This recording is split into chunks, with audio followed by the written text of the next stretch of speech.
Hi guys and welcome back to my channel. It's your girl Chara and we are here for another video. Now in today's video, I am going to share to you my condo sharing experience. The purpose of this video is for the people na iniisip na bumukod, mag-work, mag-study, pumunta sa Manila to live in Manila. And just to give you a general idea, one of the options that you can take pagdating sa living options ninyo doon, one of those is condo sharing. Now, these are one of many living options that you can take when you decide to work or study in Manila. I recognize that I'm privileged enough to stay at a condo kasi meron yung iba naman na legit apartments lang. Pero usually kasi yung mga ganon, yes, mura sila. And yes, pricier, syempre, kasi condo. But usually kasi yung mga condo nasa center ng city, malapit lang siya sa working area. Pero yung mga ibang mura naman is more on the neighborhood side of things. You have to commute to go to your workplace or your school. So I hope this video will serve to be entertaining, informative at the same time, just to give you a general idea on how things would work. And that condo sharing or staying in an apartment with other girlies isn't that scary at all. I'm not saying it's not scary. I'm just saying that it's still possible and you can do it yourself as well. If you're new to my channel, hi, my name is Chara and I'm glad that you're here. And if you like content like styling, fashion inspiration, fashion commentary, or like lifestyle vlogs or other reaction videos, possibly, we're going to do a lot of things in this channel actually. So if you're interested in that, feel free to subscribe. So yeah, let's get into the video. I may be forgetting a few things kasi yung mga nilagay ko right now, I have a list here. I have my laptop in front of me. So yung mga nakalagay right now are usually the ones on top of my head. So probably I would say a lot more, but for now, these are just like a few things that I have. I'm going to start right off the bat that condo sharing is not easy. Like putting 7 to 10 girlies in one roof is honestly a new concept, a whole new experience. Kasi nga, magkakaiba kayo ng personality, magkakaiba kayo ng schedules, magkakaiba kayo ng routines, magkakaiba kayo ng mga agendas, magkakaiba kayo ng work. So imagine the chaos that could have happened. Alam mo yung respeto, hindi yan ini-impose, Marie Chris. Ini-earn yan. And your age, your age. You really need to have that mindset na kung saan you're not in control of everything. You have to adjust your personality. You have to adjust your schedules. You have to extend grace and patience to everyone that is there, especially if you want to keep the peace. However, it is still okay for you to voice out your needs and your concerns. I advise that that's much better than keeping it all in. Honestly, keeping it all in, that's what I did. Kasi I am not a confrontational person. Yung mga cons na i-discuss ko ngayon actually stems from the fact that I couldn't confront them on these things. And I acknowledge that that's actually my doing and that's my choice because I know that these people are actually really nice and really considerate. But the thing is, kasi ako, I'm not really that confrontational, so I don't really speak about it. So I'm going to speak about it right now. But you know what? Everything's over naman na. So yeah, I'm going to share a few things. So, just in case na nanonood sila or pinapanood nila yung mga vlogs ko, you guys, I love you guys. I would never change a thing na na-experience ko sa condo sharing. So, I'm going to address the cockroach in the room. Poop! I said too much! Okay, so one of the reasons why I kind of do not want to go back sa condo sharing, it's because of the extreme amount of infestation of condo roaches. You know, condo roaches, yung mga maliliit. Like, it's crazy infested yung ng mga ganon. And I know naman hindi lahat ng areas, pero ewan ko kung majority, yung sa amin kasi grabe. It's like crazy. I actually don't know how I was able to live that way, but the thing is kasi I had no choice. It was so close to work. It was convenient everywhere else. And maganda yung amenities. Malapit lang siya sa mega mall. Malapit lang siya sa MRT. So parang saan ka pa, diba? Although meron naman silang monthly pest control, pero for some reason, it's still not enough. Naiintindihan ko naman kasi old daw yung building na yon. Still, it actually went to the point na kung saan yung arm ko was covered in bite marks ng mga ipis. And alam mo yung parang hindi mo mapigilan pag natutulog ka. So, unconsciously nasa scratch mo siya. So, nagkakasugat-sugat yung kamay ko. And like, nangingitim siya, yung ganon. So, yung mga tao sa workplace ko, nagtataka sila, like, what happened to the side of my arm? Like, nagkakapeglat na siya, yung ganon. And, ayun nga, hindi ko masabi sa kanila yung rason. Sabihin ko, like, grabe yung ipis sa condo namin. Like, nakakahiya siya sa totoo lang. Like, sobrang siya nakakahiya. But, again, we had to live with it. Pero sa totoo lang, I was considering, like, 6 months ako doon sa dorm na yun. I was already considering of leaving. But one of the reasons why I couldn't leave, it's because of my dorm mates. Like, I don't think I can ever find other people better than them, to be honest. Kaya like, I stay there, but still, I cannot. Like, I don't want to ruin businesses for the people nagbe-business ng condo sharing doon. Pero grabe kasi, grabe. If you're considering on staying there, magugulat ka, you have been warned. So another one is the division of chores. There are no division of chores yung sa amin. Kasi ang sabi ng landlord sa akin, yung una kong pagpasok doon, is that kanya-kanyang linis, and then buti naman malilinis yung mga kadorm ko, so wala daw problem pagkadating sa cleanliness. False. Kasi hindi rin ako naniniwala. Human nature. Malamang, pag babae kayong lahat, sometimes sa hectic ng buhay, sa pag-rush ninyo sa umaga, pag-uwi ninyo sa gabi na pagod, syempre makakalimutan yung lahat na maglinis at mag-ayos at saka maghugas ng pinggan. So, may mga tendency din na kung saan ikaw na rin yung naglilinis para sa kanila kasi nga paminsan nakakalimutan na nilang maglinis or late na silang uuwi at hindi na nila malilinisan, and you have to use the other common spaces as well. So, sometimes sa'yo na-fall in yung chores. Feeling ko lang yun yung disadvantage kapag wala kayong division of chores. Parang you feel this unfairness na parang majority of the task or majority of the cleaning would fall into you. And ako naman kasi, hindi rin naman ako makapagreklamo. Pag weekdays din naman, I forget to sometimes wash the dishes, my own dishes. So, nagkakaroon ng times na sila rin yung naguhugas ng sarili kong mga dishes. And sila na rin yung naguhugas ng plate. Sila na rin yung naglilinis ng CR. So, some of us pitch in, pero syempre, it's not equal. Ang ano lang yung kaya din nung isa na magbigay. So, I really am not complaining about it. I'm just sharing that there will be tendencies na kung saan you will feel this unfairness that why am I cleaning up after each of them, you know? Different sa situation namin, we already have like this family dynamic na na-build sa aming lahat. So, parang okay lang din na hinuhugasan mo rin yung pinggan ng ibang tao or you're cleaning up after them. So, next naman is the trash regulation. To be realistic, the fact na 7 to 10 people sa isang dorm, tas puro babae, we use a lot of products for our hair, for our makeup, nag-online shopping ang mga ate mo. So technically, mabilis mapuno yung trash bag namin. Actually, weekly nga kami nagbabasura or kaya sometimes nga everyday. Depende kung sino yung nag-declutter nung araw na yon. Pero yun lang, grabe yung accumulation ng garbage. What I found annoying actually is that yung mga boxes, yung mga milk cartons, yung mga bottles ng mga condiments, and also sometimes kasi yung mga boxes ng mga binibili nila online, parang tinatabi lang nila sa garbage bag. And like, girl, flatten it. Like, yun talaga yung gusto ko sabihin sa kanila noon. So, I'm advising this to you. Like, if you're living in a dorm, like, flatten those boxes, flatten those milk cartons, flatten those bottles.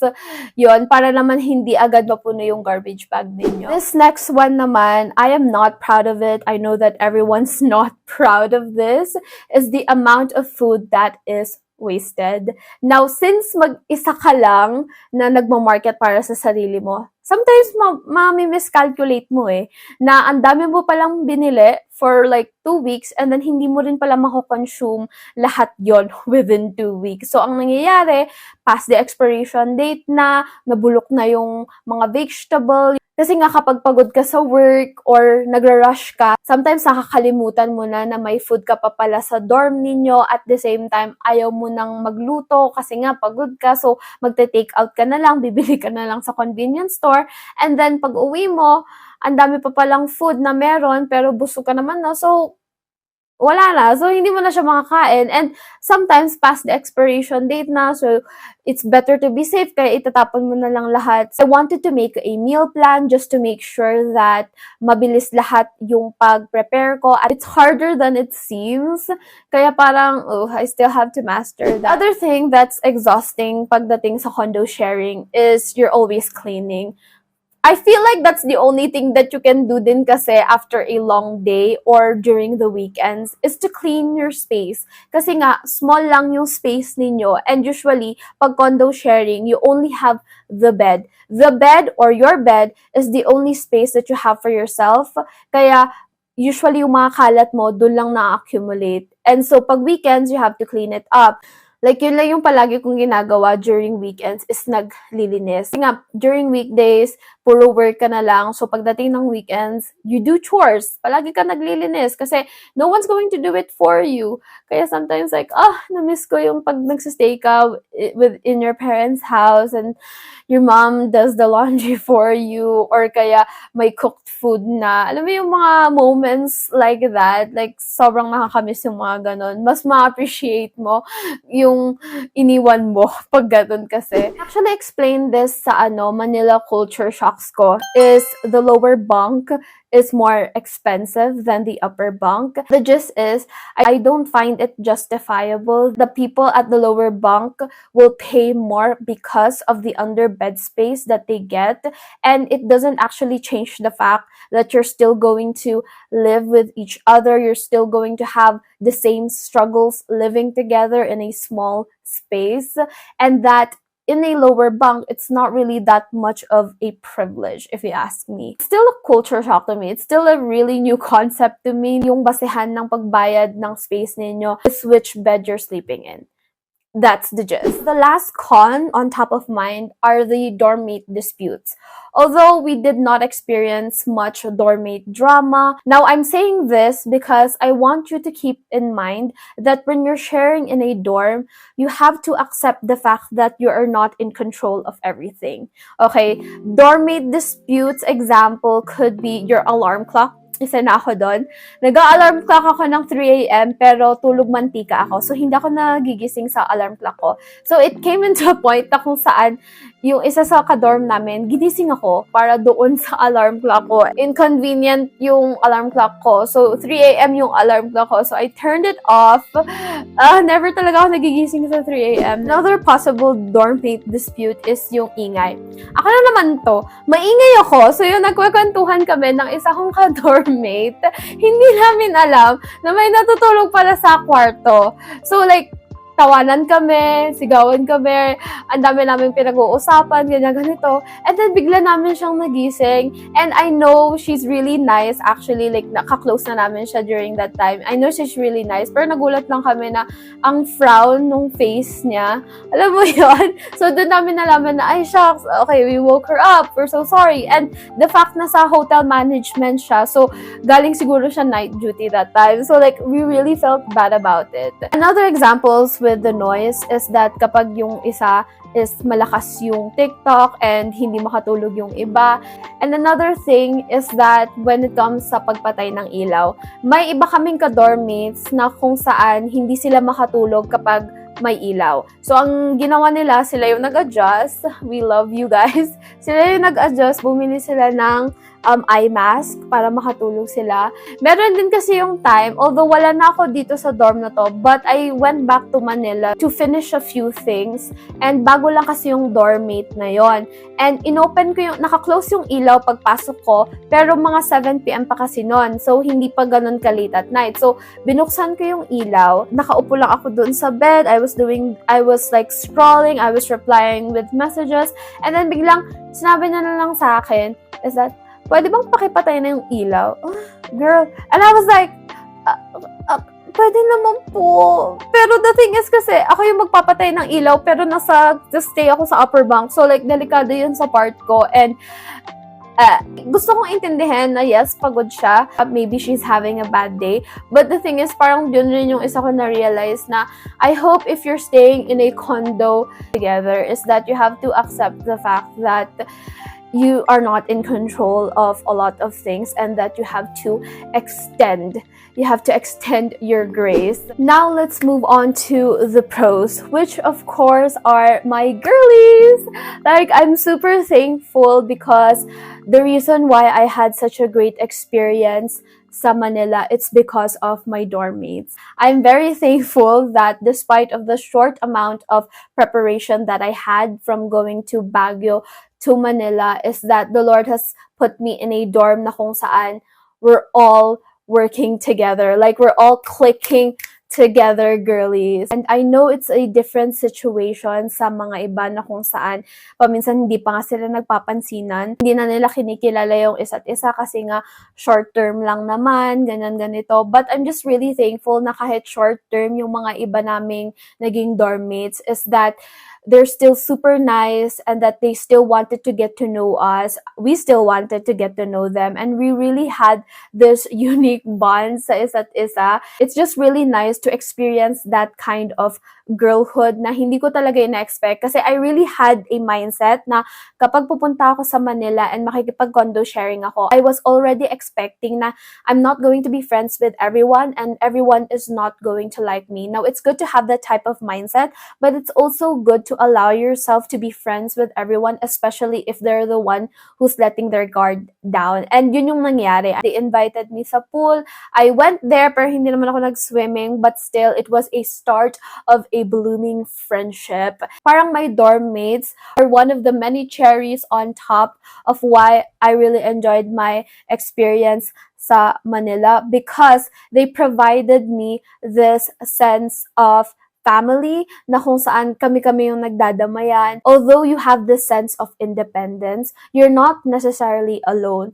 Alam mo yung feeling na kapag uwi mo sa bahay is may pagkukwentuhan ka, may paglalabasan ka ng sama ng loob, or may pagsha-sharean ka ng milestone mo sa work. We had that. And I'm just so thankful na most of our memories were really rooted sa pagkain. One of my core memories with my dorm mates are those moments that we shared during a meal, na nagtatawanan lang kami, na nagkukwentuhan kami, na naglalabasan kami ng mga stress, ng mga sama na loob. Alam mo yung mga moments na yun, na may kakwentuhan ka habang kumakain, and that nagsha-sharean din kayo ng food, so parang abundant pa rin yung food para sa inyong lahat.